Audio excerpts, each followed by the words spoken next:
каким чистым становится воздух после грозы. Его аромат навевает нам воспоминания об отдыхе, где-то далеко от городской суеты, загазованности, например, в деревне или на море, где вечером после грозы дышится так легко.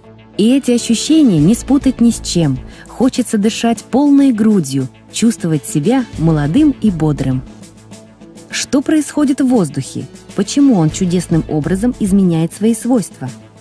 Когда электрические разряды молнии прошивают атмосферу, образуется озон, газ голубого цвета с характерным запахом. Являясь сильным окислителем, озон разлагает многие токсичные примеси атмосферы до простых безопасных соединений, тем самым обеззараживая, очищая воздух. Вот почему после грозы мы ощущаем приятную свежесть, нам легко дышится и лучше видится все окружающее, особенно синева неба. Озон быстро разрушит большинство летучих органических веществ, загрязняющих воздух. Вредные соединения, реагируя с озоном, распадутся на простые и безвредные – углекислый газ, воду и кислород. Озон эффективно уничтожит все болезнетворные бактерии и грибки, находящиеся в комнате, окажет быстрое и радикальное воздействие на многие вирусы.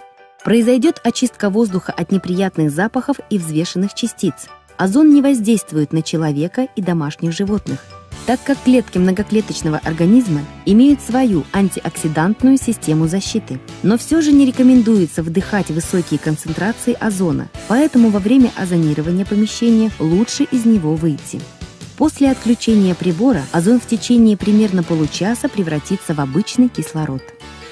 Вы можете использовать озонатор для дезинфекции помещений во время эпидемии вирусных инфекций. Озонирование помещений позволит вам существенно снизить риск возникновения бактериальных и вирусных респираторных инфекций у вас, ваших детей, родственников и знакомых.